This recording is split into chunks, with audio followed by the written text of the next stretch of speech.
Good morning, colleagues, Executive Secretary Osborne, members of the Secretariat. Permit me to express solidarity on behalf of the Secretariat with the people of the United States who have been affected by the tornadoes that's been wreaking havoc across many states during the last week, and in particular over the weekend, and those affected by the devastating floods. We hope the volatile weather pattern settles and that there's a quick path to recovery and a return to some sense of normalcy. Our condolence to the families who have unfortunately lost loved ones during these natural disasters. Having established a quorum, I submit for the consideration of the Council the draft order of business, document CD/OD-90/19. If there are no comments, the draft order of business is approved.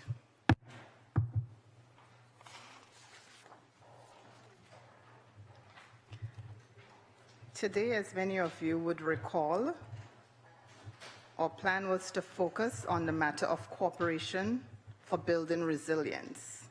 And today we had scheduled a presentation by Ambassador Juan Pablo Lira, who is the Director of the Chilean Agency for International Cooperation and Development, AGCID. Unfortunately, he was not able to make his flight, and we learned that from Chile just a while ago. So we won't be having that presentation. However, I know delegations would have prepared statements, and we would give you the opportunity to do so in a little while. But just to give some background, for the Latin America and the Caribbean, it is vital to boost all forms of cooperation in the region to meet our development needs and fill the gap created by the reduced flows of overseas development assistance to the region. As such, we are therefore pleased to note that the state of cooperation in the region is dynamic, with an abundant supply and demand in all modalities: South-South, North-South, triangular, technical, humanitarian, and others. We are also pleased to note that the Americas is the region that has made most headway with South-South cooperation, and some countries, including Brazil, Mexico, Colombia, and Chile, among others, have established a strong record and considerable experience in this field. And further, that many of our member states with different economic and technical capacities are not solely recipients, but also providers of cooperation. Nonetheless, while many of the areas in which South-South cooperation are being implemented today used to be the exclusive preserve of North-South cooperation, we must recognize that South-South cooperation does not replace North-South cooperation, but complements it. As such, the organization must continue to support our member states in building their capacity to participate in other forms of cooperation and partnership building. We recognize the OAS, which is with its convenient power to bring together all the countries in the hemisphere, and its ideal forum for consolidating joint efforts and sharing best practices. Last year, the second specialized CIDI meeting of high-level cooperation authorities convened on September 20th to 21st, 2018, under the theme Strengthening Capacity for Cooperation and Partnership for Development and for Building Resilience to Disaster, brought together cooperation authorities and authorities responsible for disaster risk management, as well as representatives from the international organizations, the private sector, academia, and civil society to seek collaboration on this important issue. I now give the floor to delegations who've prepared statements on this topic for cooperation for building resilience. St. Kitts and Nevis, you have the floor.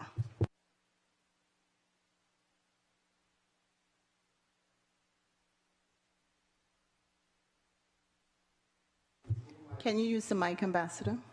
Sorry. Thank you. As small island and low-lying coastal developing states, the 14 CARICOM member states view this topic, cooperation for building resilience, as critical to the vitality of our people and countries. We are all very familiar with the intense and destructive hurricane season of 2017, which placed even greater focus on the need for cooperation to build resilient and climate-smart countries. Many of our CARICOM member states are still in the phases of recovery and rebuilding, even on the heels of another hurricane season.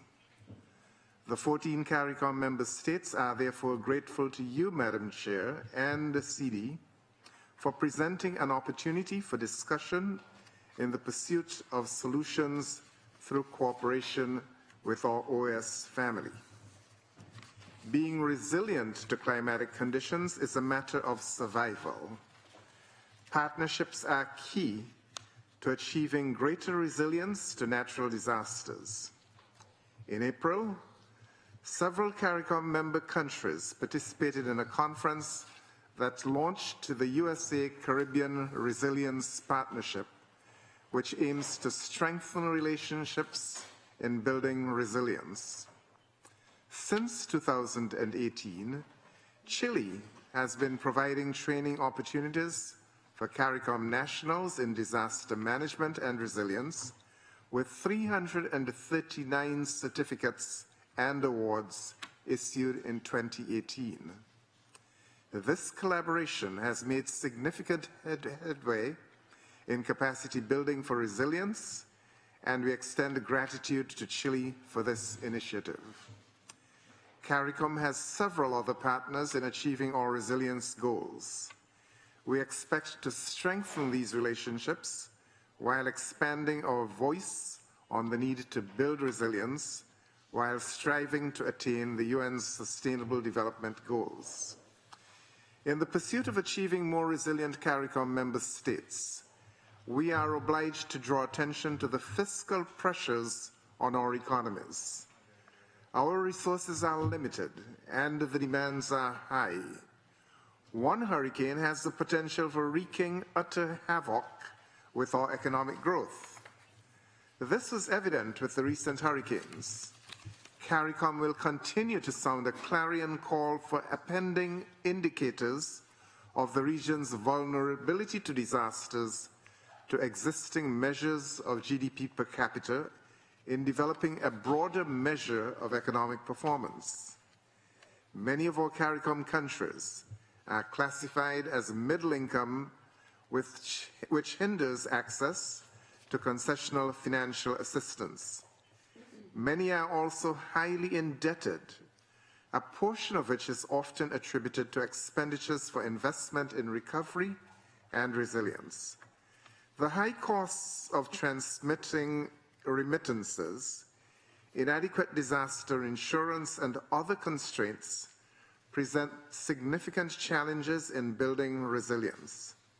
Madam Chairman, it is clear that cooperation is a tool of necessity in building resilience. It is necessary for our survival to carefully manage our risk exposure to mitigate the harmful effects of the risks to which we are exposed. We are pleased to engage in this dialogue and readily embrace the opportunity for forging greater bonds with our partners in the hemisphere as we work together to build a sustainable and more resilient region. Thank you very much, Madam Chair. Thank you, Ambassador of St. Kitts and Nevis. I now give the floor to the delegation of Mexico.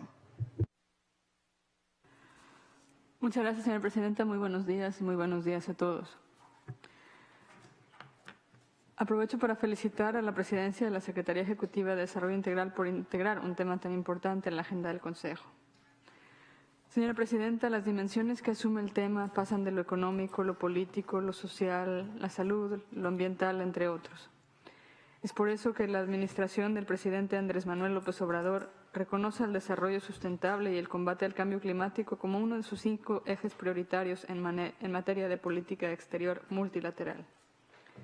México está comprometido con la completa implementación del Acuerdo de París y de la Agenda 2030, así como con el desarrollo de políticas públicas para adaptar a las comunidades y hacerlas más resilientes ante los efectos del calentamiento global.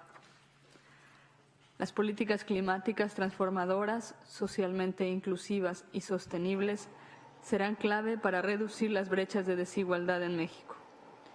En ese sentido, nuestro país se ha comprometido a presentar nuestro primer Plan Nacional de Adaptación este año, que estamos diseñando siguiendo 3 elementos del componente de adaptación de nuestra contribución determinada a nivel nacional: adaptación social y comunitaria, adaptación basada en ecosistemas y adaptación de infraestructura estratégica y sectores productivos. Una prioridad en materia de adaptación es la prevención para reducir la vulnerabilidad y la construcción de resiliencia de la población y de los sectores productivos con miras a la preservación de ecosistemas. México continuará trabajando en su Atlas de Vulnerabilidad Climática, identificando nuevos problemas como la cuantificación de los daños. En materia de cooperación, la nueva administración se enfocará al desarrollo de iniciativas en el marco del Programa de Desarrollo Integral, específicamente con los países del Triángulo Norte Centroamericano. El desarrollo de la región sur de México y sus fronteras será primordial para nuestro país. Con respecto al Caribe, México ha participado en mecanismos de cooperación en manejo de riesgos de desastres y adaptación al cambio climático. Con el objetivo de fortalecer al Caribe en resiliencia y adaptación al cambio climático de los sistemas agroalimentarios, México y la Organización de las Naciones Unidas para la Alimentación y la Agricultura, la FAO, lanzaron una iniciativa a favor de la Comunidad del Caribe, CARICOM. Se suscribió un acuerdo marco y un documento de proyecto para formalizar la iniciativa, que cuenta con 2 componentes. Un fondo de preinversión en el que México aporta $4.3 millones y la FAO $600,000 para financiar el diseño y la negociación de proyectos para el Green Climate Fund y para el Green Environment Fund principalmente. En cooperación sur-sur, también para financiar proyectos bilaterales para el fortalecimiento en manejo de datos, gestión de riesgo, calidad, monitoreo, etcétera, para los países del CARICOM. Señora Presidenta, hasta el momento se están desarrollando proyectos en Guyana, Haití y Jamaica, y se está negociando un proyecto en Granada y otro que incluirá a Dominica, San Cristóbal y Nieves, Surinam, San Vicente y las Granadinas y Santa Lucía, además de Haití y Jamaica. Hasta el momento se han llevado a cabo 5 videoconferencias con los equipos de trabajo de la Oficina Regional de la FAO en Chile y la Oficina Subregional en el Caribe, durante las cuales se han revisado los avances de los temas. Cabe destacar que a finales de junio o principios de julio se tiene prevista una reunión de capacitación para funcionarios caribeños sobre el Fondo Verde del Clima en Barbados. En cuanto al papel de la OEA, México entiende que la organización tendría una ventana de oportunidad promoviendo políticas o acciones en la materia si están encaminadas a detonar, fortalecer y/o consolidar los esfuerzos que ya se realizan en la región. Por ese motivo, impulsa de manera fehaciente la inclusión del tema en la agenda de la 49ª Asamblea General de la OEA, a través, entre otros instrumentos, de la inclusión de párrafos alusivos de la resolución de este Consejo, en los que subrayamos la noción de que lo mejor que puede ser y hacer este organismo es servir de vértice para la cooperación y el diálogo encaminados a la creación integral de resiliencia. Esto es, trabajar conjuntamente con los Estados miembros para fomentar el diseño de políticas públicas tendientes a mejorar la gestión del riesgo de desastres, el fortalecimiento institucional y la creación de capacidad para mejorar la recuperación a mediano y largo plazo, así como los esfuerzos de reconstrucción a través del intercambio de mejores prácticas, experiencias y lecciones aprendidas. Finalmente, México considera que la discusión sobre construcción de resiliencia debe estar centrada en lo expuesto sobre el marco de Sendai, del que somos promotores y firmantes. Cabe recordar que mi país participó también de forma activa en los grupos de trabajo convocados por la Oficina de Coordinación de Asuntos Humanitarios de Naciones Unidas, OCHA, para el establecimiento de los indicadores que permitan dar seguimiento y verificar el cumplimiento del citado marco de acción. Muchísimas gracias. Thank you, Mexico. I now give the floor to the United States. Thank you very much, Madam Chair. Good morning, everyone. The United States remains steadfast in its commitment to help reduce the risks and impacts of disasters at home as well as in the region. That said, we believe that each state has the primary responsibility for taking effective measures to reduce disaster risk, including for the protection of people on its territory, infrastructure, and other national assets. Across our hemisphere, it is clear that disasters are increasing in their frequency, complexity, and in their social, economic, and environmental impact. These disasters challenge the coping abilities of not only affected countries, but also that of humanitarian assistance agencies. It is also clear that as we've heard today, that a rich and deep knowledge base exists across the hemisphere. The question is, how can we maximize this knowledge and information and leverage it to build resilience of countries vulnerable to disasters? Preparation before disasters through resilience is just as important as efficient response and management of disasters after the fact. As the Hemispheric Forum for Cooperation and Coordination, the OAS is well placed to maximize the lessons learned and expertise provided by actors like the Chilean Cooperation for International Development Agency. Bringing together different agencies like this one in a meeting of virtual consultation would be an excellent way to facilitate cooperation on building resilience. As the OAS undertakes its consideration of a possible realignment of organs, entities, and agencies that have a role to play in the natural disaster management space, it will be essential to bring together experts like the Chilean Cooperation for International Development Agency and collect lessons learned and best practices in building resilience. It is crucial that we as member states identify a productive and realistic structure to guide OAS and hemispheric efforts to respond to disasters and mitigate their effects through enhanced resilience. I would like to again emphasize the United States' commitment to the common goal of reducing disaster risk and promoting self-reliance and resilience worldwide. Together, we can help build resilience in the region. Thank you. Thank you, Delegation of the United States. I now give the floor to the Delegation of Ecuador. Muchas gracias, señora Presidente. Saludo a usted en el ejercicio de la presidencia del Consejo, al que presta usted el concurso de su conocida capacidad y experiencia. El examen de este tema sirve para reafirmar la necesidad de continuar trabajando sobre una agenda global, regional y local que apunte al bienestar de todos y en la dimensión propiamente hemisférica en el caso de esta organización. Estos espacios de debate y reflexión, incluido el Interamericano, sobre la construcción de resiliencia, sirven para intercambiar experiencias y buenas prácticas que están vinculadas a la reducción de vulnerabilidades ante los riesgos y a la protección de los medios de vida de las poblaciones beneficiarias y eventualmente afectadas.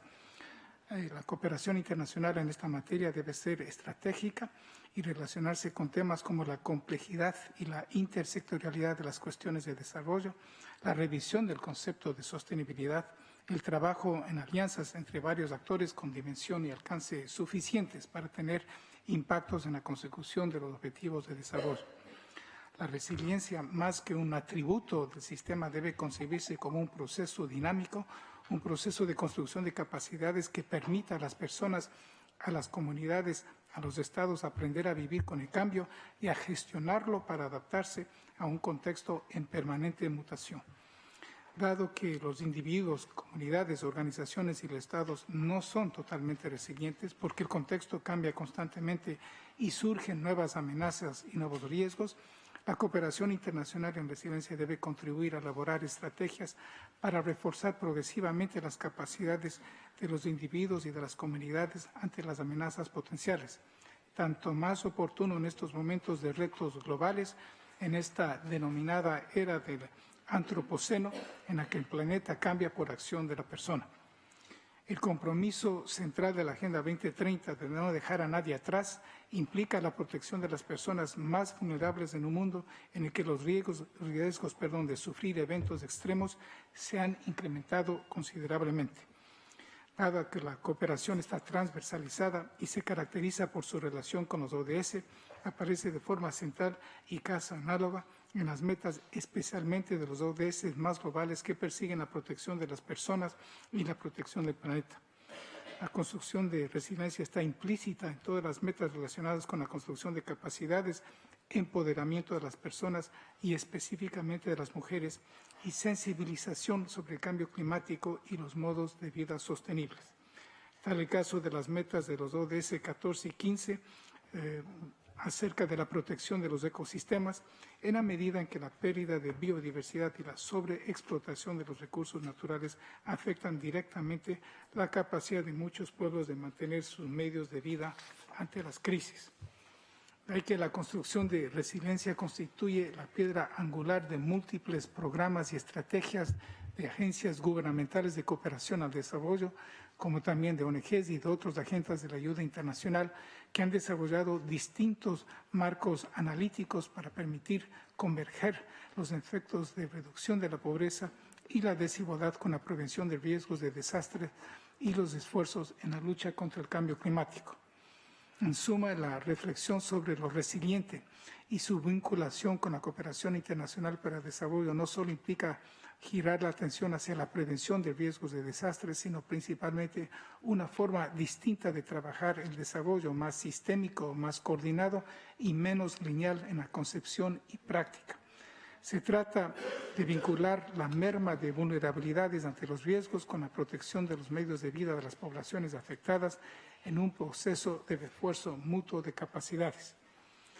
Y en este contexto también los bancos nacionales y regionales de desarrollo financiados por instituciones, ya sean regionales o mundiales de desarrollo, deberían prestar apoyo y financiación anticíclica en tiempos de crisis económica para contribuir a la reactivación de las economías.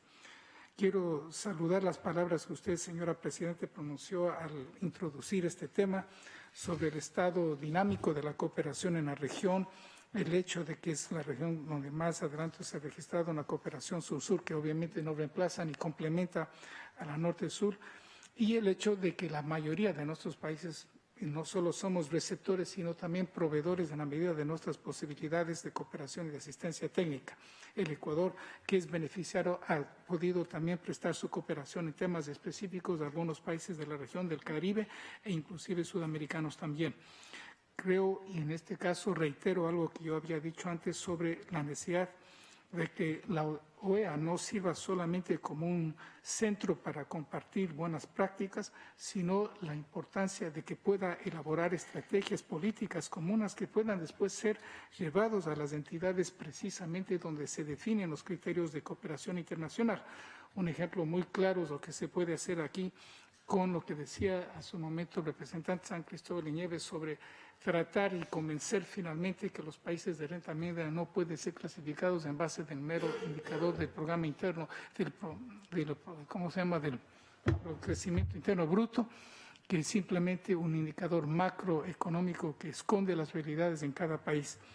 Creo que este es el foro por excelencia que puede contribuir precisamente a una definición muy clara de cuáles son los criterios y objetivos que deben inspirar la cooperación para el desarrollo de nuestras naciones. Pero son algunas reflexiones que quizá podríamos tratar también en otro momento. Le agradezco por su atención. Muchas gracias, señora Presidenta. Thank you to the delegate from Ecuador. Seeing no other requests from the floor, I'd like to thank delegations for sharing their interests and experiences and approaches being taken at the national, sub-regional, and regional levels to advance cooperation and partnership for resilience building. And I just want to remind that we're broadcast live on OS.org and also on 91.9 FM in Grenada. I always have to make that plug. Grenadians are tuned into what's going on in the hemisphere.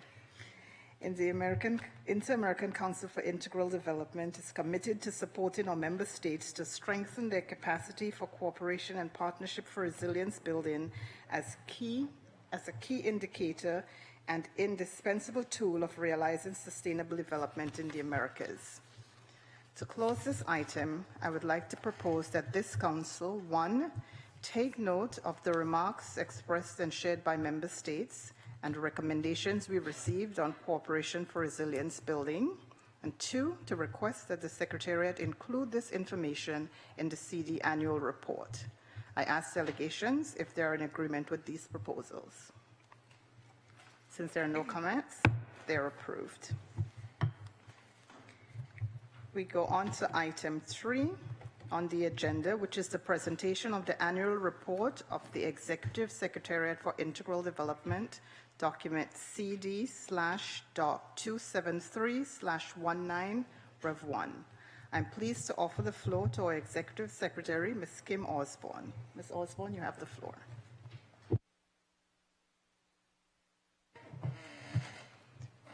Thank you, Chair. Good morning, ambassadors, distinguished delegates, representatives of member states, colleagues, all. It is my distinct pleasure to present the report, the annual report of CIDI for 2018. Member states will be aware that despite our challenges, we have been able, as the Secretariat, to deliver on the mandates that member states have given us over the past years.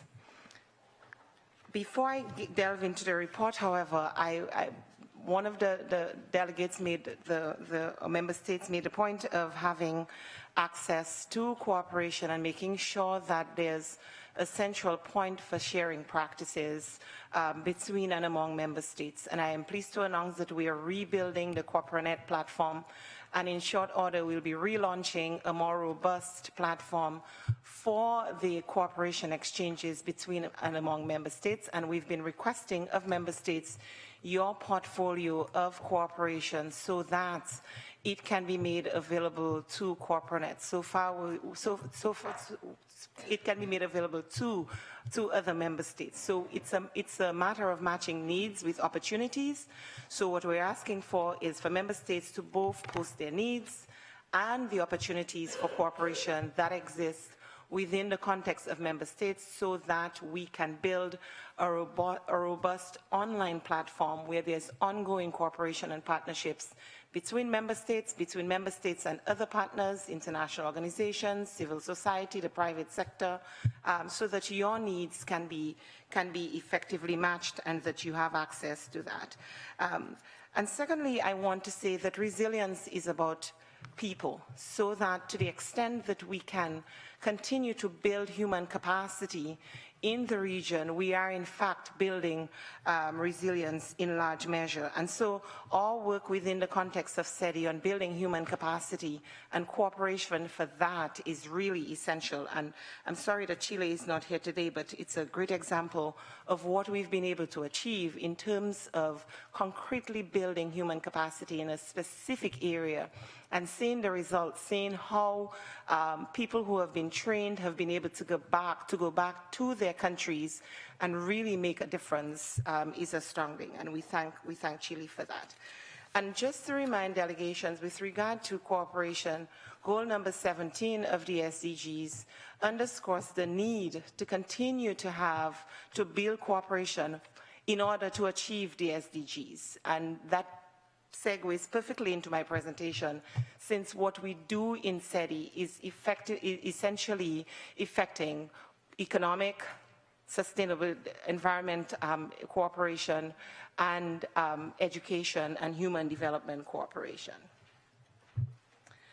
To begin, I would like to inform that what we've done is we've developed the CIDI report along the strategic lines that were within the OAS strategic plan. So number one, on promoting inclusive and competitive economies, and that the objective there is to support economic growth, competitiveness, productivity, innovation, and emphasizing MSMEs.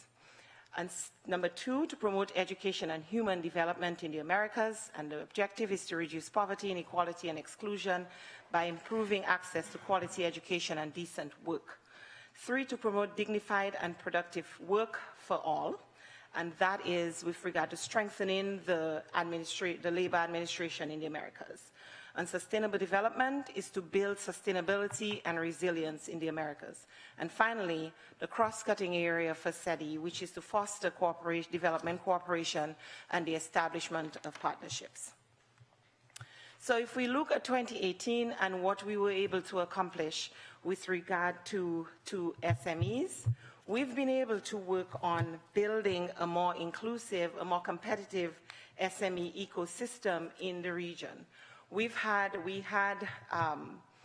prepared for the high-level dialogue on sharing good practices, which was held in El Salvador just a little over a month ago, or less than a month ago, and that was very successful. And I'm pleased to inform that as a result of the dialogue, one of the partnerships that we've established will be the digitization of over 3 million SMEs over the next few years. And that is exactly what we had indicated to member states we'd be working on, the fact that the internationalization of SMEs is essential to their survival. So the digitization of SMEs is already underway. We've already started in Chile, in El Salvador, and today with Paraguay. So that will continue over the next years. The goal with this partnership is to digitize 3 million SMEs to give them greater web presence, and we're very pleased with that. The dialogue is not isolated, and in 2018, we had 35 practices shared on SMEs between government officials from 26 member states, and we do so virtually. And a lot of our work in CIDI we're doing by virtual platform, simply because we've dwindling resources. We've recognized the need to maximize the use of information and communication technology by using GoToMeeting and other platforms that allows us to interact and to continue to dialogue and to share good practices between and among member states. As I said before, we're looking at the digitization of the 3 million SMEs. Within the context of CARICOM, this has been a program that is supported. The Caribbean Small Business Development Center program is a program that has been specifically supported by the government of the United States, and we want to thank the government of the United States for their efforts in that regard. In 2018, what we have done within the context of this SBDC program, which we would like to see carried across our programs, is that we have specific measurement systems, so that the numbers that you are seeing there are not numbers that are made up, but are numbers that are gathered through specific data gathering points that is embedded within the SBDC program. So we see an increase of 21.3 million in SME sales. We're looking at 12,000 jobs being created as a result of created, retained, and supported as a result of the SBDC program. We're looking at 1,900 persons trained under that program, and again, almost 2,000 clients being counseled. And the SBDC program, the SBDC's work with institutions, strengthening institutions that work with SMEs. So that kind of counseling, that kind of specific direct contact, direct work with our small and medium enterprises in the CARICOM region is yielding great results. We're also looking at, in 2019, expanding the program through our partnerships with other entities that are working in the region. In terms of expanding access to trade and SME policy information, you probably already know that one of the most accessed sites within the context of the region is the CICE platform. And we have over 14 million views in 2018. And we know from experience that whenever the platform goes down, we hear from member states. So we know that this is something that's being used, that's being actively used as a central point for information gathering on trade and trade policy.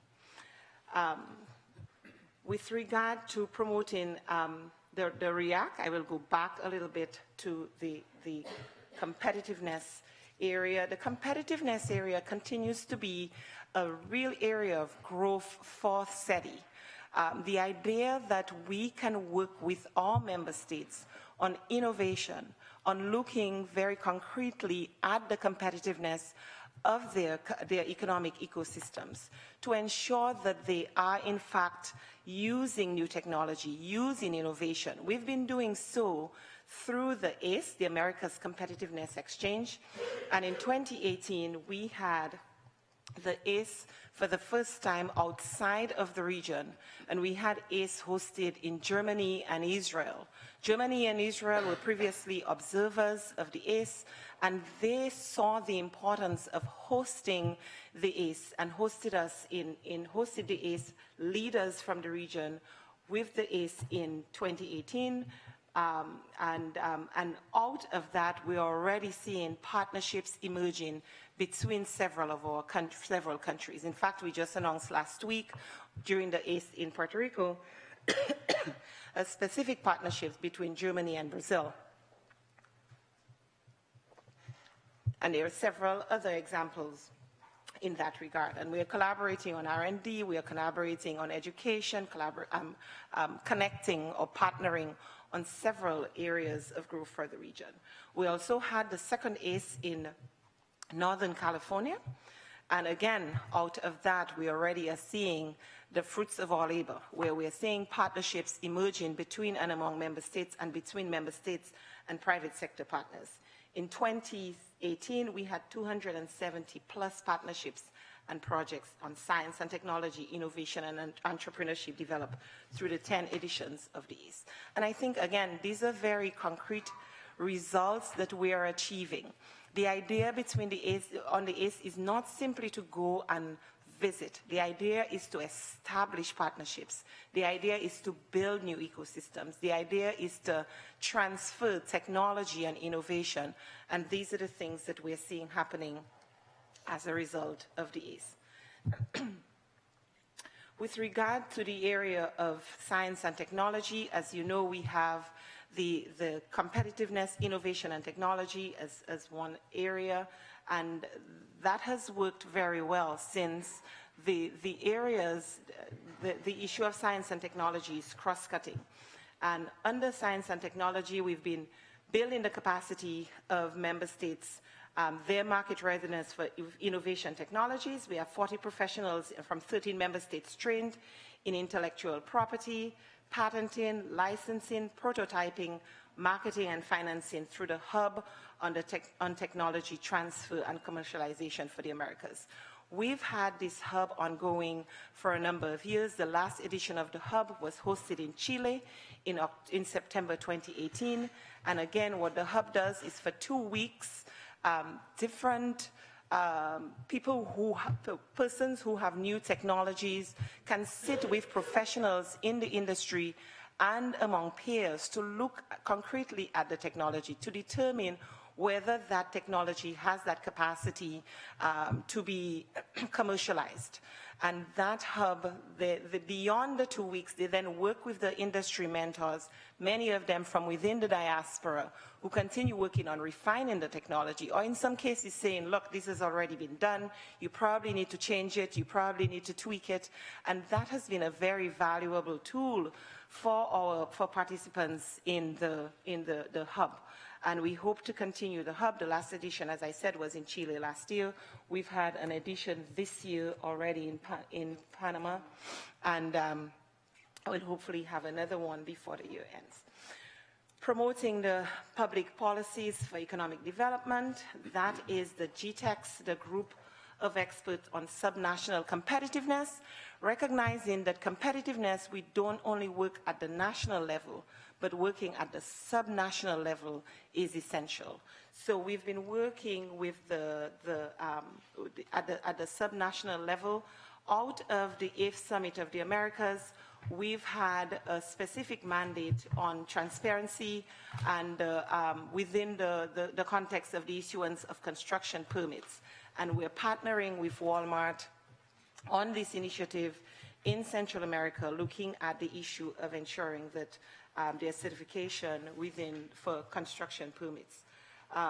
Sharing of good practices on permitting between and among governments is something that the GTEx has been focused on, and we've held workshops in Chile, Panama, and Guatemala in 2018.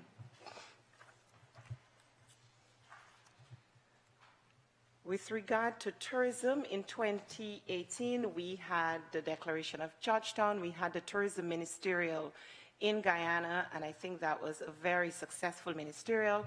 The theme was on connecting the Americas, and we continue to work on the implementation of the Declaration of Georgetown.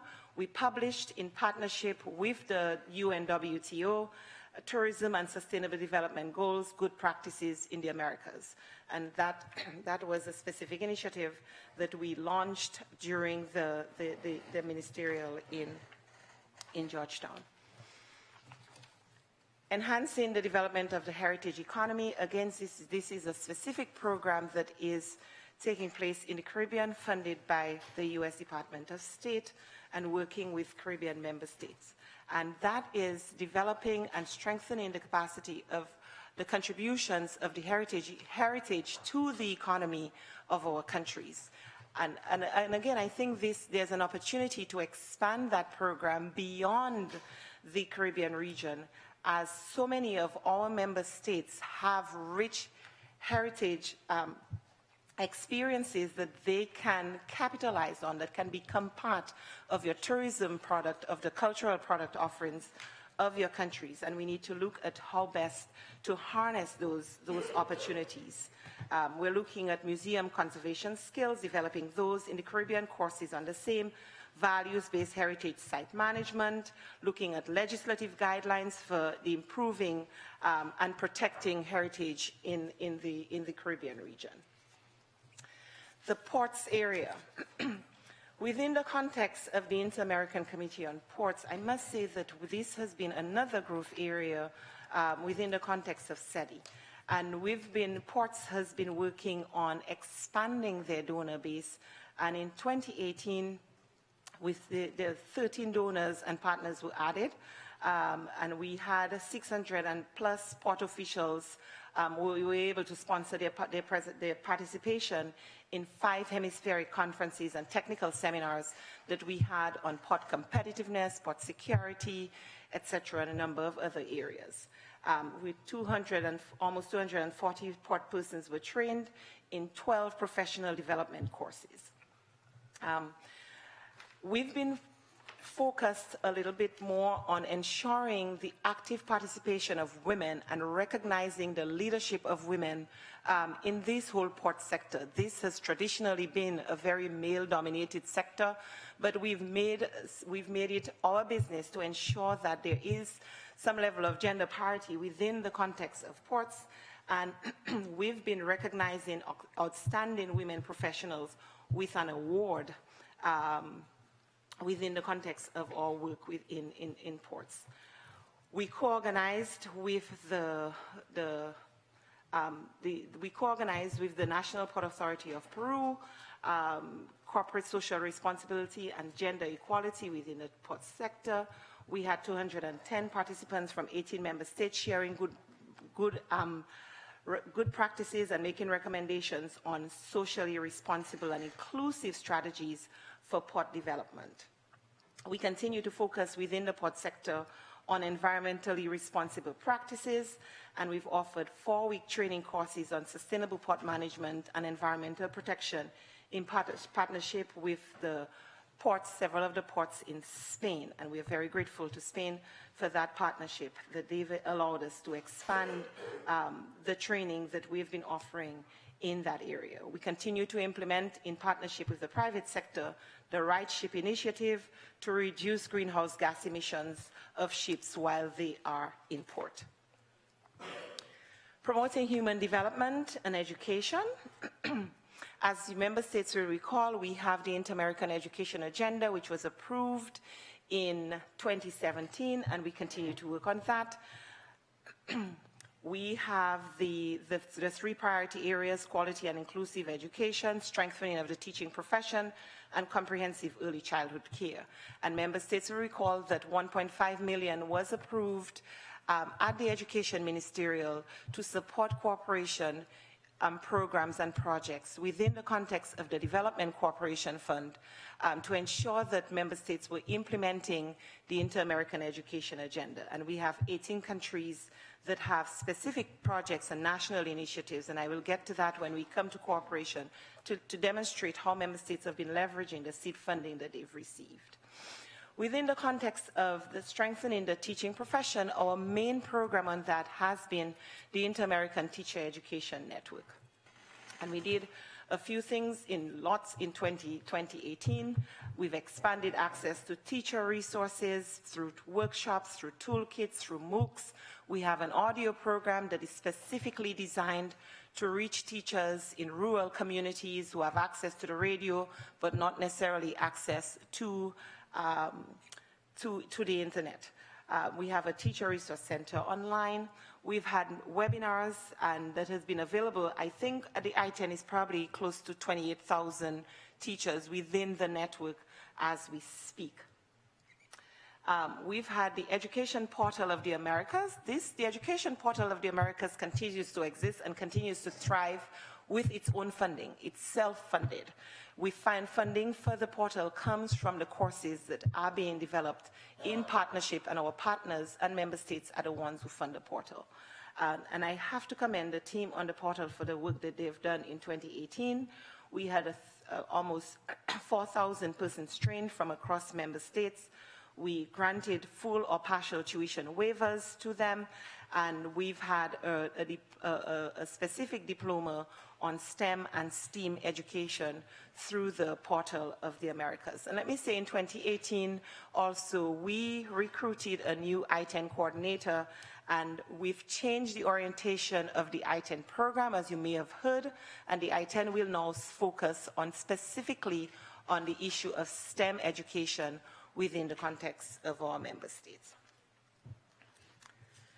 Promoting human and development, our renowned scholarships programs, we were able, again, despite dwindling resources, to train to provide access to professional development and higher education opportunities for over 3,500 citizens of our member states through both the OAS, the PIAC program, the academic program, the professional development program, and the Leo Row Fund, where we granted 100+ interest-free loan in the amount of $681,000 to citizens of the Americas.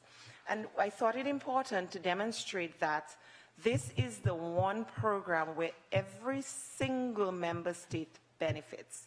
And I invite member states to take a look at your offerings and what you were able to obtain from the opportunities provided under the scholarships programs. Again, we've done so in partnership with many of our member states, and I would like to specifically mention the contributions of Brazil, the contributions of Mexico, and the contributions of Chile, which have really allowed us, and we work with several observer members, but these are our specific member states who have been providing financial support to the program to allow us to deliver higher education and professional development opportunities to member states.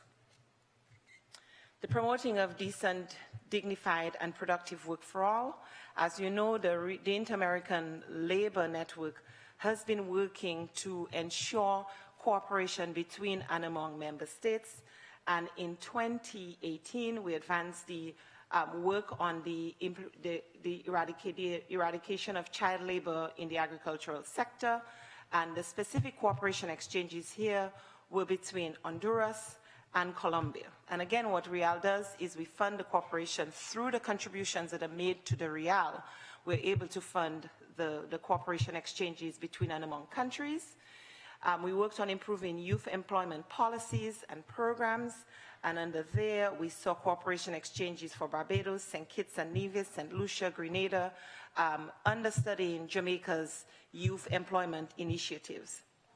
We implemented cooperation exchange for Ecuador, looking at Panama's youth employment initiatives, and provided technical input for the draft Caribbean Development Bank, youth policy and operational strategy. We were able to actively participate and make contributions in that regard on the work that the CDB is doing with CARICOM in the region.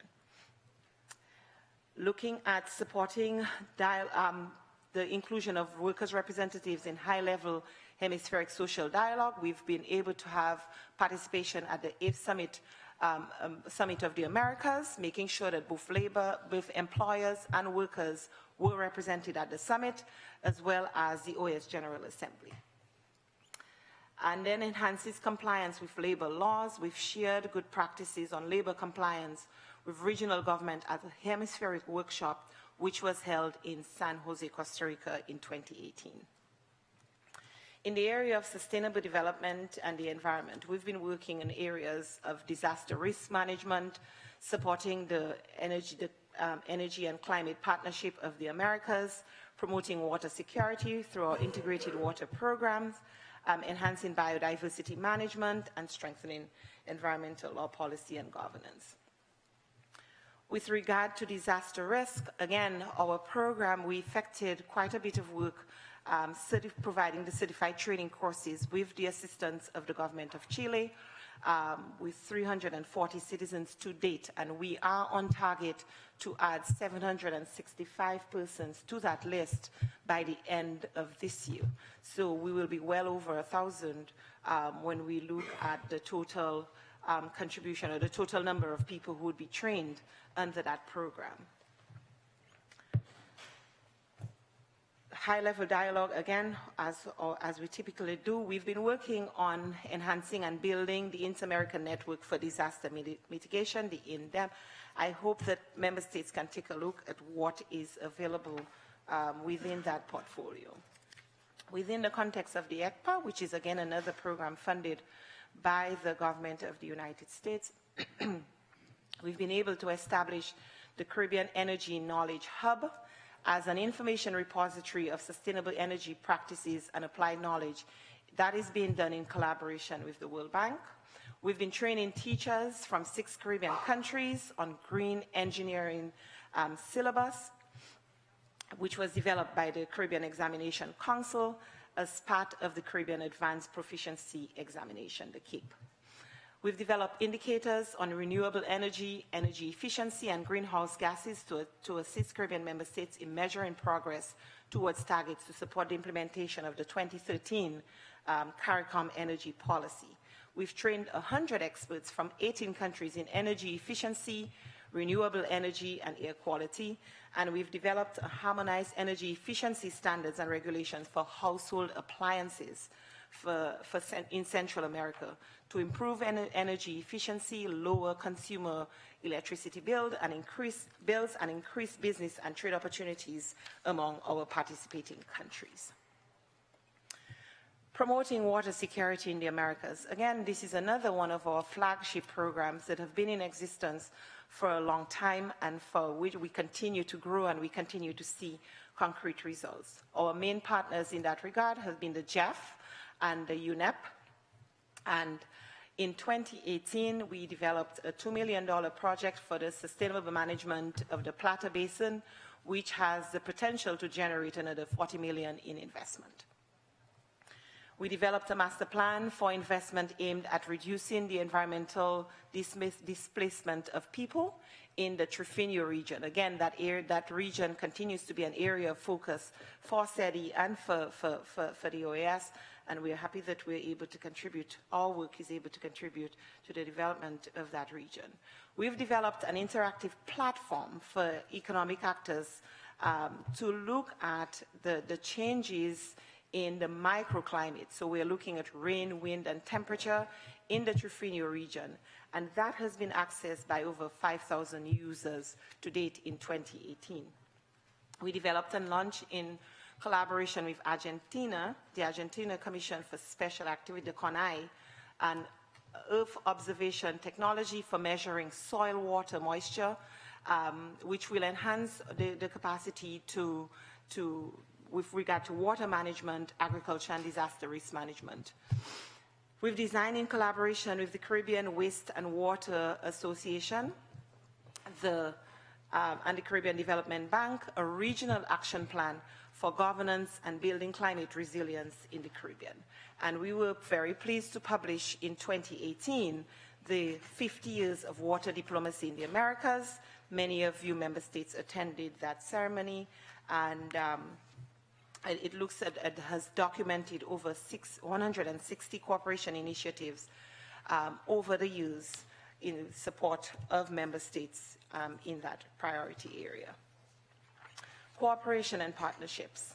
As I said earlier, we've been working on the rebuilding, on the reconstruction of the CooperaNet platform so that we have a robust cooperation hub where member states can go to and access cooperation on an ongoing basis, and our goal is to relaunch that platform, improving the technology on that platform in 2019. Under the Development Cooperation Fund, what I want to highlight here is that whereas we received $1.5 million in seed funding from the DCF, however, Because of the reorganization and the restructuring of the DCF in 2014 and the way we've been working with member states, where each member state has to contribute something to the program. So we no longer go into our programming under the DCF funding strictly by the DCF, but we fund in collaboration with other partners and with member states. And we're pleased to report that we've been able to leverage $5.3 million in counterpart funding from member states. And this is not in kind. This is, we track in kind separately from cash. This is the fund, 1.5 million with 5.3 million being leveraged, and we have another 193,000 from international organizations, so that when we're going into funding a program, we look at what are the opportunities for other sources of funding, so that the DCF funds one track, member states complement the funding, and other international organizations can come in and other partners can come in, so that we can pool resources together to have greater impact. We've been emphasizing cooperation between and among member states. That allows us to reduce the cost of implementing the programs and projects within the context of the DCF, so that instead of hiring consultants to do work, member states are in fact learning and teaching each other through the cooperation exchanges. And in 2018, we were able to have 12 cooperation exchanges with 18 programs being implemented. Also in 2018, we had the second specialized CIDI meeting of high-level cooperation authorities. That meeting yielded a number of recommendations which we've begun acting on, and the hope, as member states had indicated during the the meeting of high-level cooperation authorities, was to have a technical meeting this year. And the Secretariat is hoping that we can have that follow-up discussion with our member states in October of this year, as was requested by member states. So while we've been able to achieve results, it is not without challenges. And we continue to be challenged in CIDI with human capital, operational competitiveness, and technology resources. And what do we mean? While we received additional staff positions were approved for us in 2018, we were not able to recruit those persons. And so that also created a gap for us in terms of our ability to implement. We think that if we had a bigger staff complement, we would be able to do so much more, simply because there's no lack of demand from member states. And so we would need to have the requisite staff complement in order for us to deliver. We think that CIDI requires additional seed money to invest in project preparation activities. While we continue to pursue regional projects, the number, size of this project, we've had to scale back on those because of the loss of competent staff and the lack of funds to cover preparation activities such as baseline studies, application fees, the establishment of partnerships to support execution. And again, we believe that greater resources, or probably a little more in that regard, would better enable us to effect our work. Partner funds. We believe that there's an urgent need to streamline the OASC's internal processes with regard to working with the private sector and with regard to accessing partner funds. The process is long and arduous and doesn't really allow us to access those funds in a timely manner. So the streamlining of those would really help us. We still believe that, from our experience and working with partners and trying to attract partners, that our ICR rate is not competitive. We've lost even some of our key donor member states simply because they're able to get lower overhead and administrative cost rates from other partners, particularly from the UN. So there's a range. We have a fixed rate of 13%. Perhaps if we had even thresholds established with different rates at different levels, that may allow us to be more competitive. Some measure of flexibility in the rate might allow us to be more competitive. And again, I can only speak for CIDI. And as we go out to seek funding, that is the challenge that we face. We've just signed signing an agreement with, for example, the CAF, that we had to negotiate with incredible difficulty. We will be signing the 4.8 million with the JEF, that we had to negotiate with incredible difficulty to find creative ways in order to comply with the ICR rates that those donors have. And this is something that we believe that, and the way the ICR is distributed, we think that, again, that needs to be looked at in order for us to be more competitive. We believe that the limited access to communication technology services such as video conferences and our ability to develop and maintain our sites, there's a centralized role, if you will, for information dissemination within the context of the Secretariat. As CIDI, we believe that based on the way we work and the fact that we are working in a very dynamic way, we need to be able to develop our web platforms, manage our social media so that we can continue to better reach the citizens of the Americas. And with that, I thank you so much for your time. Thank you, Chair. Thank you to our distinguished Madam Executive Secretary for this presentation and for the work done by you and your team in 2018. Clearly, the Secretariat continues to add tremendous value to our member states through this work on areas of critical importance to the development of our region. I note the challenges highlighted specifically as it relates to human resources. I sincerely hope that the results which the Secretariat continues to generate, despite its diminishing resources, can serve to inform our member states on what more could be done to achieve if we were adequately resourced. Many thanks again, Madam Secretary, and to the staff of CIDI and the many partners who have contributed to the success of the Secretariat in 2018. I now open the floor to delegations for comments. I give the floor to St. Kitts and Nevis. Thank you very much, Madam Chair, and to Ms. Osborne for offering us a very comprehensive review. This is a subject that is very dear to me, having spent 6 years in the professional area looking at competitiveness issues at a very, very high level. I must commend Ms. Osborne for actually pointing out the importance of competitiveness at the national level and at the subnational level. That's very important. But also important is competitiveness at the individual level.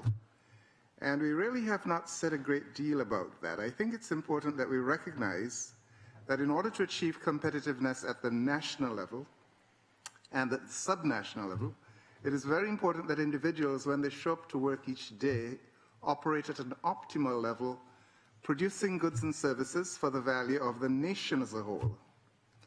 This is exactly what happens in the performance schemes that are offered by the Office of Personnel Management for the US, which I happen to have worked under for a number of years. Each individual at the executive level faces has an incentive-based compensation plan that focuses on the individual level and that individual's contributions to the company itself. At the regional level, it is really not very different. Unless we find ways of having workers function competitively, rewarding them for the optimal performance levels, we will continue to see the exodus of persons leaving the regions as we now see across the Central and South America. They're being driven because of insufficient income. Those persons who perform at the highest level are not being sufficiently rewarded to generate the kinds of productivity level that would benefit both at the national and subnational level. We have to recognize that competition among individuals is also important.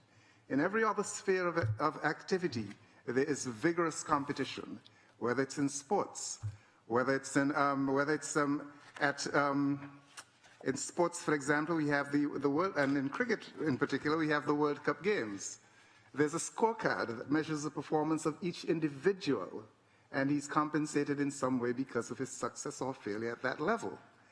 I think it's very important that we keep that in mind and not shy away from the possibility that one member may spring out from among us who becomes very, very successful and becomes inherently rich. That is not a bad thing. We observed about a week ago when it was Robert Smith gave the commencement speech at Morehouse College. He's a billionaire.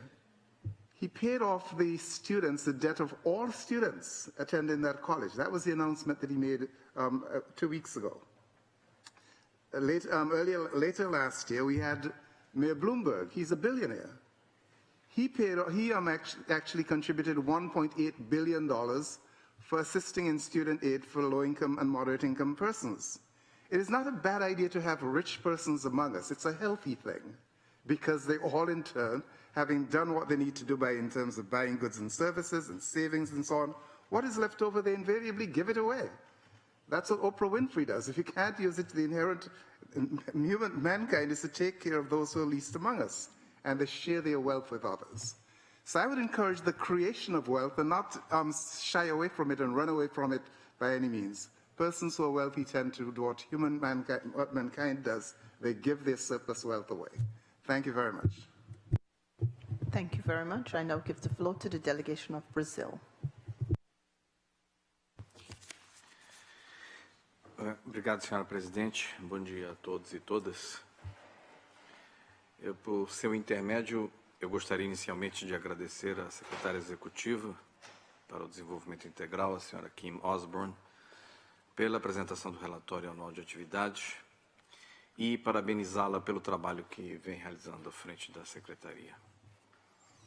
O pilar de desenvolvimento integral ocupa um lugar-chave no desenho de uma organização que trabalha para a construção de um hemisfério democrático e solidário.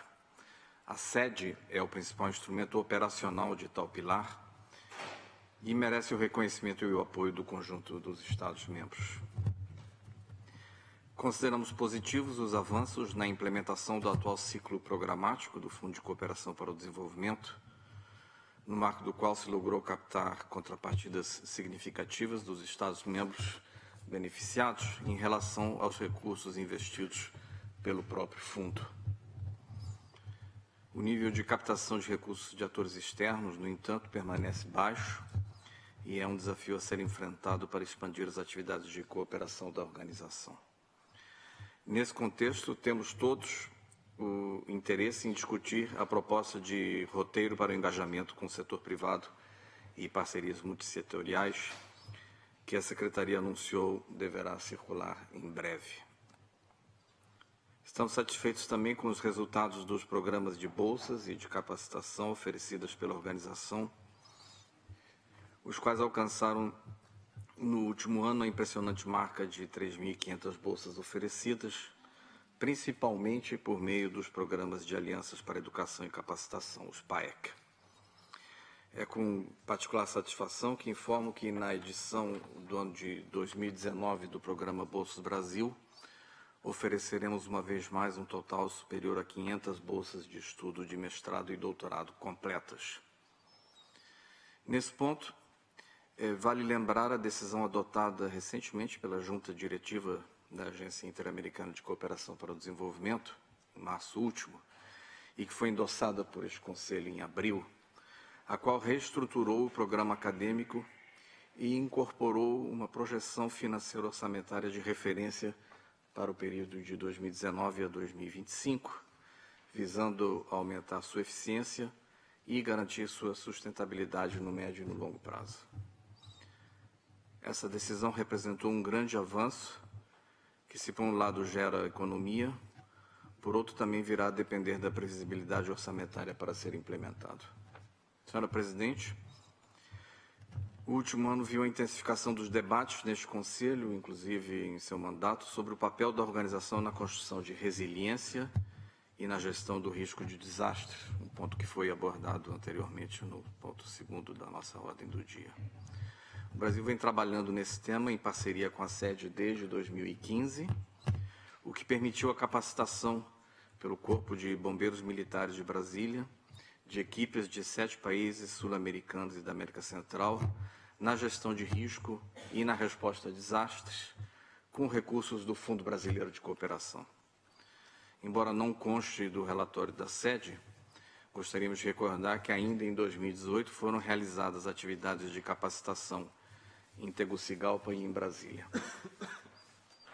Finalizo, presidente, reiterando o compromisso do Brasil de continuar trabalhando para que o pilar de desenvolvimento integral da OEA se converta em verdadeiro instrumento de transformação na região. Muito obrigado.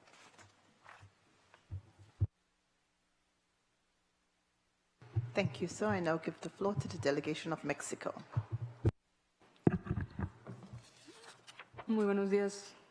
Nuevamente, solamente para reconocer a nombre de mi país el trabajo de la Secretaría Ejecutiva, que a pesar de los retos y las dificultades que enfrenta, trabaja en beneficio del hemisferio y nos congratulamos también por los avances alcanzados.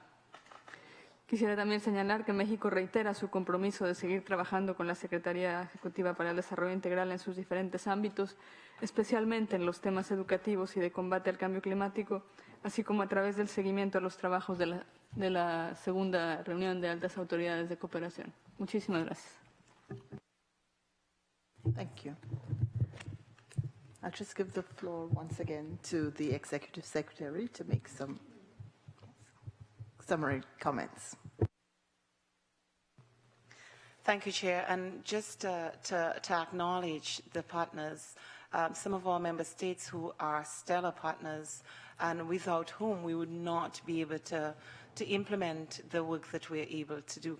And CIDI's work is very highly funded and done in partnership with others. And I would like to recognize and thank, in particular, the member states, all member states who all member states contribute in some way, shape, or form, whether it be through the sharing of experiences and good practices to allow us to foster cooperation.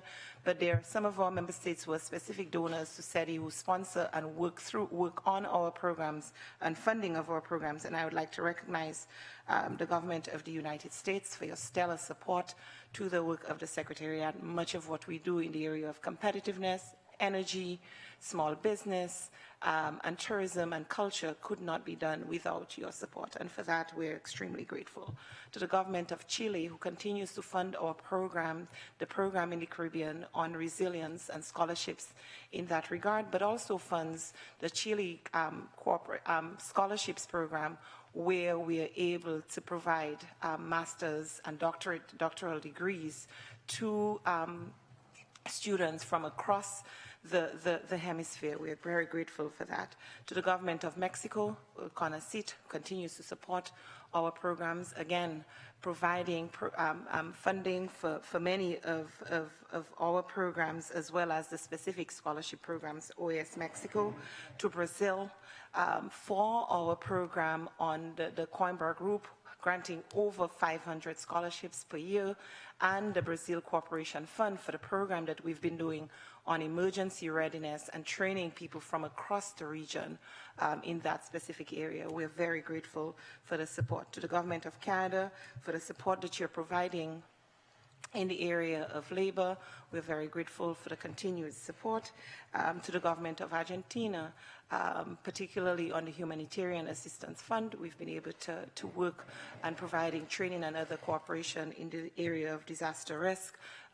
These are just some of those who are providing specific funding to the activities of CIDI, and I think it important to recognize and thank all member states who do that in that regard. And as I said, every single member state contributes with good practices, with the exchanging of experiences, the hosting of events. Our work simply could not be done without the support of member states. To Panama and Ecuador and Costa Rica and so many of our member states who have hosted events over 2018 and who've already promised to host our other events, the ministerial processes, the technical meetings These are tangible areas of support that the Secretariat's work simply could not be effected without. And so I really want to take this opportunity to thank all of our member states for continuing to believe in the work of the Secretariat. I believe when I listen to other entities, when I go to other meetings, whether it be of the UN or other regional meetings, I'm convinced that what we are doing in CIDI, we are contributing in very many ways to the socioeconomic development of the region. And we simply could not do it without the support of member states. And we will continue to look at how do we leverage the seed funding that you give us. I believe that within the context of CIDI, what we have what we have. We have human resources. This is what you've provided. It is our duty to go out and look for partners, to look for different sources of funding so that we can deliver on the mandates that you've given us. And I think that is something that every member of staff in CIDI takes very seriously. And I would like to thank the directors who are here with me today, as well as the staff of CIDI. Everybody gives beyond 100% to allow us to achieve what we're able to achieve in CIDI. I don't think that you have emails unanswered when you send messages or send requests to us. We always do our best to make sure that we deliver to member states, and we will continue to do so in 2019 and beyond, so that when we come back, we can report on even greater results on the mandates and the work that you've placed the confidence in us to deliver within the context of the OAS. Thank you, Chair. Thank you, Madam Executive Secretary, and thank you, delegations, for your comments. I would be grateful if the delegations could send any comments on the written report to the Secretariat by Wednesday, June 5th, 2019. This will allow for the distribution of an updated version before our next meeting, which is June 11th, 2019, when we will again consider this report with a view to approving it and submitting it to the General Assembly. If all are in agreement with this proposal, we will proceed accordingly. Yes? We now move to item 4 on the agenda, the 10th Interamerican Committee Meeting of Ministers of Education, and the revised draft annotated agenda. Colleagues, as you may recall, the 10th Interamerican Committee Meeting of Ministers of Education within the framework of CIDI will be held on July 8th and 9th, 2019 in Washington, D.C. This item on the preliminary draft agenda was discussed at the preparatory meeting held on April 29th and 30th. I now offer the floor to the Director of the Department of Human Development, Education and Employment, Mr. Chukri Giacoman. I know, I just butchered that. Mr. Chukri Giacoman, for the presentation of the draft annotated agenda, CD/Doc 275/19. Mr. Giacoman, you have the floor, sir. Gracias, Presidenta. Buenos días a todos. Como saben, para darles un poco de contexto, el pasado 28 y 29 de abril tuvimos la reunión preparatoria para la 10ª reunión ministerial de ministros de educación, en las cuales, a sugerencia de nuestra presidencia, que es Antigua y Barbuda, estamos trabajando para tener listo el plan de acción de Antigua y Barbuda, que lleva como título Construyendo alianzas, Agenda Educativa Interamericana, construyendo alianzas sostenibles a través de la cooperación, con un renovado enfoque en la educación y el desarrollo de habilidades para una mejor ciudadanía. El título no es accidental. El título, como bien acaba de decir la secretaria, es lo que define los trabajos de esta organización, donde a diferencia de otras organizaciones nos estamos enfocando en tener verdaderamente actividades que podamos cumplir. En la agenda anotada que se circuló para ustedes, viene en el apartado 2 los temas que son propuestos para discusión. No son temas ajenos a lo que se ha venido trabajando en el marco de la Comisión Interamericana de Educación. Como saben, en abril del año pasado los países aprobaron un plan de trabajo, el cual incluía trabajar en 3 áreas. La primera era obviamente en la implementación de las iniciativas de la Agenda Educativa Interamericana en el marco de sus 3 grupos de trabajo. También nos pidieron construir alianzas y buscar una mayor colaboración intersectorial. Tomando esa parte de antecedentes, nosotros pensamos, junto con el gobierno de Antigua y Barbuda, que la reunión de ministros de educación va a ser una oportunidad para escuchar a los países, discutir de principio a fin todo el plan de acción. Nos estamos imaginando que en la primera parte deberíamos de escuchar a los 3 grupos de trabajo, a los países miembros, pues hablar de las acciones que ahí se están plasmando. Vamos después a pasar a la parte de la no duplicación cuando nos hablan de construir alianzas. Parte del plan de trabajo nos instruía a trabajar entre otros organismos, obviamente con la UNESCO. Hay varios países que forman parte del grupo global de países donde hay una agenda educativa que se va a llevar a nivel global. Es importante pues que los países discutamos y vean que no hay duplicidades en los planes de trabajo que se están proponiendo, en las acciones que se están discutiendo en ese plan de acción. Y como bien lo comentó la secretaria en su informe, el Fondo de Cooperación para el Desarrollo tiene varios proyectos, $1,5 millones aplicado a proyectos que tienen que ver con el área de educación. En lo que se refiere a la educación con calidad, hay proyectos en ejecución en Costa Rica, Ecuador, El Salvador, Guyana y Nicaragua, en fortalecimiento de la profesión docente, Antigua y Barbuda, Argentina, Perú y San Kitts y Nevis, y en atención integral a la primera infancia, Bahamas, Barbados, Dominica, Honduras, Jamaica, Panamá, Santa Lucía, San Vicente y las Granadinas y Uruguay. Como ven, hay suficiente material para tener una ministerial de educación muy interesante. Es lo que trata de describir la propuesta de agenda anotada que se le circuló. Y bueno, pues yo lo dejaré ahí por si hay preguntas más adelante. Thank you very much, Mr. Giekaman. I'm going to get it right. Distinguished colleagues, are there any comments on the draft agenda? No? If there are no comments, this document is approved. Brazil, you have the floor.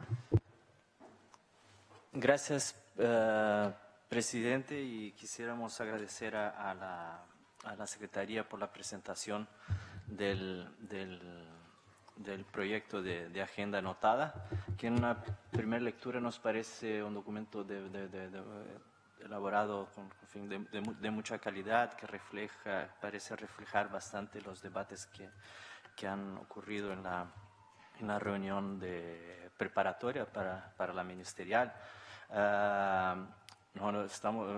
También enfatizo en una primera lectura, nos agrada mucho la identificación que se ha hecho de oportunidades de una mejor articulación del proceso educacional en el ámbito de la OEA con otros procesos multilaterales y regionales. Y también, bueno, el destaque que se da y, de manera muy bien contextualizada a las actividades de los grupos de trabajo de la CIE.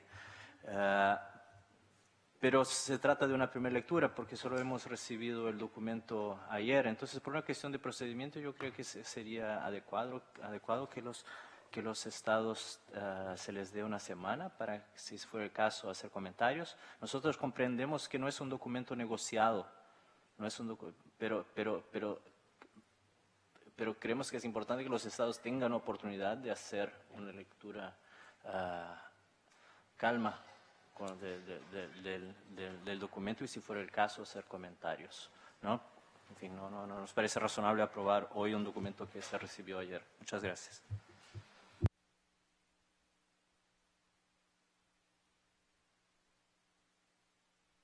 I'll have the director just respond to this comment.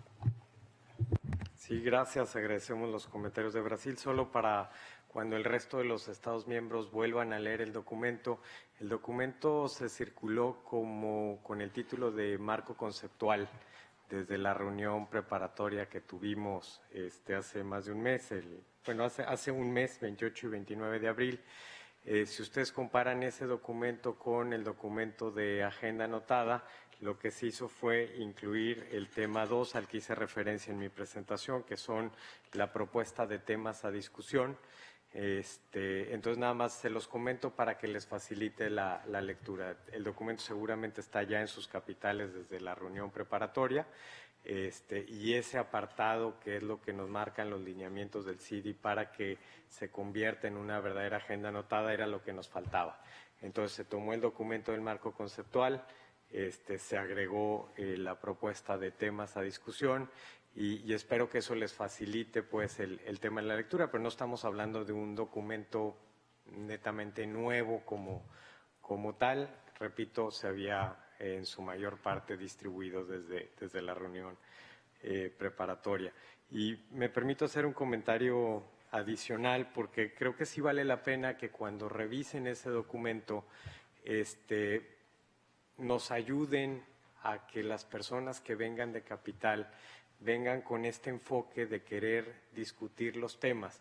No estamos esperando que sea una reunión como la reunión preparatoria en la que tuvimos presentaciones hacia los países, sino más bien queremos que los países ahora platiquen sobre el plan de acción en el cual vamos a trabajar.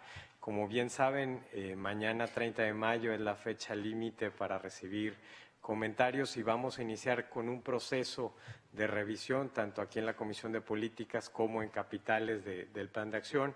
Y bueno, les comento que el trabajo no va a ser en vano porque en sí la reunión ministerial se va a tratar del plan de acción de principio a fin y queremos pues que refleje el compromiso y las actividades que los mismos países nos han venido solicitando a la Secretaría que estemos empujando. Muchas gracias. Thank you, Director. May I just ask the delegation from Brazil if this explanation suffices? Brazil? Gracias, presidente. Sí, la explicación es muy buena y como dije, nos parece en principio que el documento está muy bien. Es una evolución de un documento que se había distribuido antes, pero que como tal no llegó a ser exactamente discutido también en la reunión preparatoria. Nuestro punto es un punto de procedimiento procesual, así que nos parece que los estados deben tener la oportunidad, tener algunos días para, si fuera el caso, hacer comentarios y pedir ajustes, sin perjuicio de que sabemos que no es un documento negociado, no se trata de venir con lenguaje nuevo para negociar, pero es el documento conceptual básico de la reunión y nos parece, por una cuestión de procedimiento, cabe que los estados tengan esos días para analizarlo. Muchas gracias.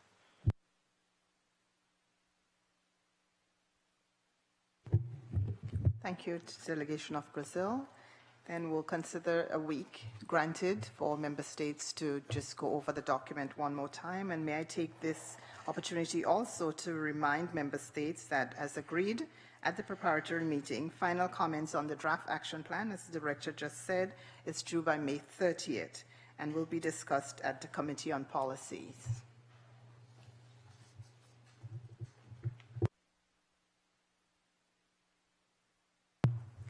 Moving on to the sub-item on agenda item number 4.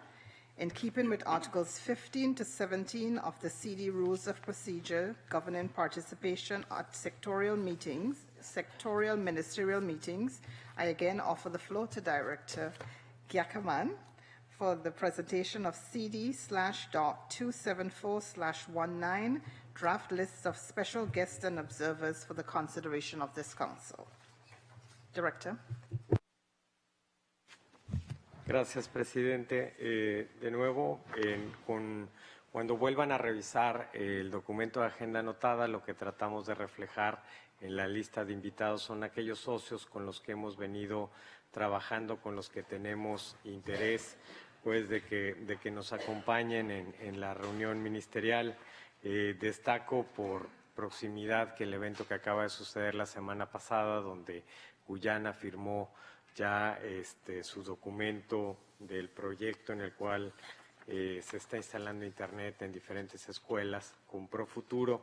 Profuturo es uno de los invitados y creemos que es una excelente oportunidad para que el resto de los países del Caribe que se van a beneficiar pudiéramos tener algún evento en particular. También podrán ver en la lista de invitados que está, por ejemplo, la UNESCO y UNICEF. Ellos forman parte del grupo, del comité directivo regional en el cual estamos viendo los temas educativos a nivel global. Y bueno, así se van a encontrar una lista de invitados especiales. Hay un trabajo, por ejemplo, tuvimos la visita con la misión de Honduras a las First Country Public School. Sabemos también que Costa Rica ya ha trabajado con ellos, en el cual tenía un proyecto que se llama Global Campus, en el cual se conectan los alumnos tanto de las escuelas de aquí de los Estados Unidos con escuelas en nuestros países, y hace esa discusión entre los niños de una manera muy enriquecedora. Creemos que es un proyecto que también vale la pena destacar. Sin más que agregar, pues ahí se somete a su consideración la lista de observadores y si creen que nos faltó alguien más por incluir, pues con todo gusto lo incluiremos. Muchas gracias. Thank you, Director. I ask if delegations have any comments on the draft list of special guests and observers.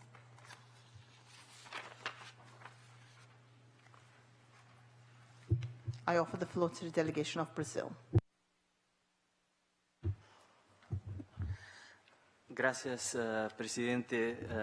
Un comentario breve en la misma línea también, que el documento nos fue circulado ayer, entonces quizás convenga abrir un plazo para comentarios de los estados, quizás sugerencias. En una primera lectura, lo que nos gustaría comentar es un poco la lista de invitados especiales en particular.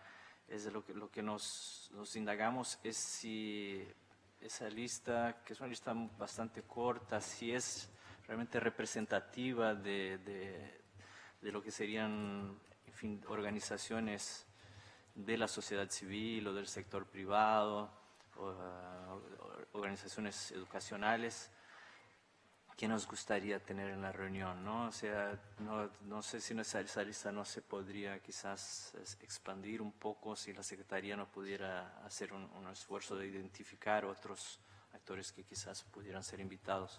Muchas gracias, presidente. This director would respond to Brazil. Sí, es correcto. La lista en realidad es corta. Nos enfocamos a aquellas organizaciones, sector privado con los cuales tenemos un trabajo concreto, pero creo que podemos ampliar la lista. Tenemos la lista de invitados especiales de años anteriores. Con todo gusto podremos sugerir una mayor cantidad de invitados para que sea, como bien lo comenta la misión de Brasil, algo más representativo. Repito, la lista es corta porque como vamos enfocados a aprobar un plan de acción donde tenemos o queremos enfatizar acciones concretas, la lista se tomó de aquellas empresas del sector privado, organismos internacionales con los que la Agenda Educativa Interamericana ha venido trabajando. Thank you, Director. I now offer the floor to the delegation of Chile. Muchas gracias, señora presidenta. Buenos días a todos, siendo mi primera intervención. De la lista propuesta por la Secretaría, vemos bastante bien que haya algunas organizaciones relacionadas con el mundo del trabajo, porque para mi país es muy importante que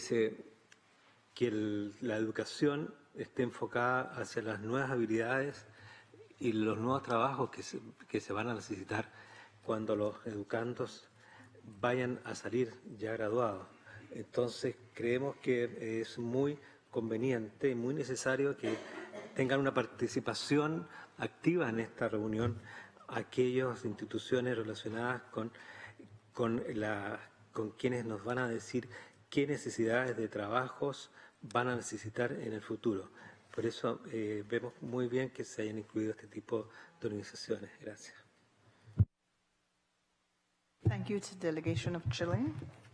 Taking into consideration the comments that were made by the delegations, I think it's prudent that we also extend the deadline for 1 week so that delegations can consider the list and any additions would be made by the Secretariat in that time frame. So agreed. The next sub-item on the agenda is the establishment by lot of the order of procedure, of the order of precedence. As established in Article 14 of the Rules of Procedure of the CIDI Ministerial meetings, we would now proceed with the establishment of the order of precedence for member states and permanent observers for this meeting. As per the Rules of Procedure, in the absence of the President and the Vice President, who are elected for this meeting, the presidency would be temporarily exercised by the member state selected according to the order of precedence that we set today. I now ask the delegation from Haiti to draw a lot for us, please, the delegation of Haiti.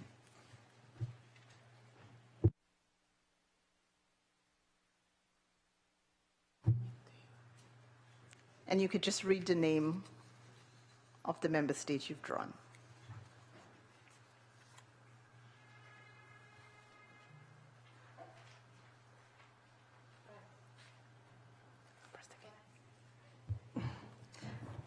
Mexico. Thank you.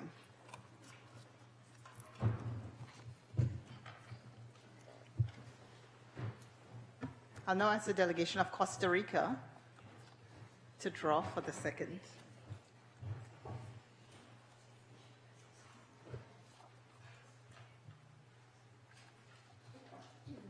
For the observer mission.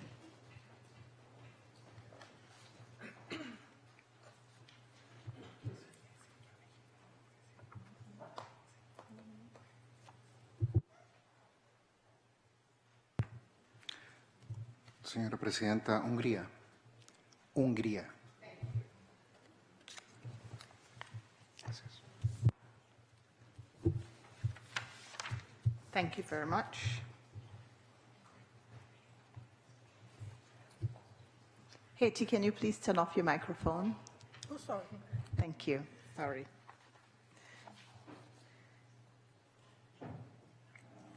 Thank you. I now declare that the order of precedence for the 10th Interamerican Committee meeting of Ministers of Education will begin with the delegation of Mexico, while the precedence of the permanent observers falls on the delegation of Hungary.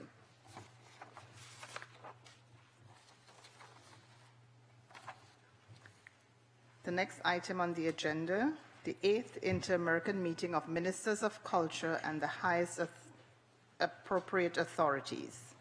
Member states will recall that the 8th Inter-American Meeting of Ministers of Culture and the highest appropriate authorities will be convened on September 19th and 20th, 2019. The preparatory meeting for this ministerial was scheduled to be convened on June 5th and 6th, 2019. The delegation of Barbados has now requested that the preparatory meeting be rescheduled for July 15th and 16th, 2019. I now offer the floor to the delegation of Barbados for their comments on this request. Barbados, you have the floor. Thank you, Madam Chair. Good morning, Excellencies and colleagues. Barbados takes this opportunity to congratulate Executive Secretary Osborne and her team at the CIDI for the excellent work in the important area of integral development. This delegation takes the floor to address item 4, which pertains to the 8th Culture Ministerial to be held in Barbados September 19 to 20, 2019. With regard to the preparatory meeting, a joint decision was taken by the CIDI and the Ministry of Creative Economy, Culture and Sports of Barbados to postpone the preparatory meeting. The former dates were June 5 to 6, 2019. The preparatory meeting is now scheduled to be held July 15 to 16, 2019 in Washington, D.C. Member States will shortly receive official communication, including the draft agenda and draft declaration of Bridgetown. The Government of Barbados looks forward to the continued support of the CIDI and as well the support of the Member States in making the 8th Cultural Ministerial a success. Barbados also looks forward to welcoming your Ministers of Culture and high-level officials to beautiful Barbados, September 19 to 20, 2019. Thank you, Madam Chair. Thank you to the Delegation of Barbados. I now open the floor to comments by delegations. Since there are no additional comments, Brazil, you have the floor. Obrigado, presidente. Obrigado aos esclarecimentos feitos pela delegação de Barbados. A delegação do Brasil, enfim, naturalmente não tem comentários a fazer sobre a mudança de data, que, enfim, nos parece pertinente e é fruto de uma decisão tomada entre o país organizador e a Secretaria. Apenas gostaríamos de enfatizar as expectativas de nossa delegação de que, conforme as regras aprovadas em 2017 para a organização das reuniões ministeriais, os documentos de referência, os projetos, seja de declaração, de decisões ou planos de trabalho, sejam circulados com grande antecedência e sejam objeto de discussão no âmbito desse comitê, ou mais especificamente no âmbito da Comissão de Políticas, antes da reunião preparatória, né? Gostaríamos de enfatizar que a ideia da reunião preparatória ela é pensada para ser praticamente a conclusão do processo preparatório e não o início do processo preparatório, né? Enfim, é uma dificuldade que enfrentamos recentemente com o processo de educação e não gostaríamos que se repetisse, né? Então, gostaríamos aqui de deixar registrado a nossa expectativa de que se sigam as regras do ciclo ministerial trienal. Muito obrigado. Thank you, Brazil.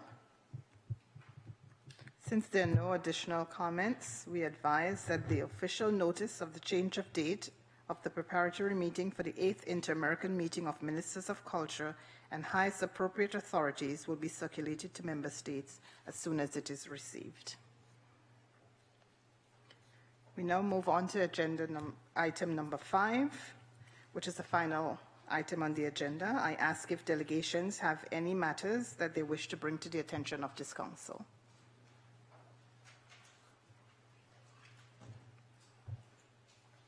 Seeing no requests for the floor, just allow me to thank the Executive Secretary and the members of the Secretariat for the presentation today and for joining me here on the dais. And I also take this opportunity to thank the committee chairs and member states for the tremendous work that's been done and the effort and time expended on the deliberations of the various resolutions that we're taking to the General Assembly. I thank you guys for your work, and I thank you all for joining us here today. This session is adjourned. See you on June 11th.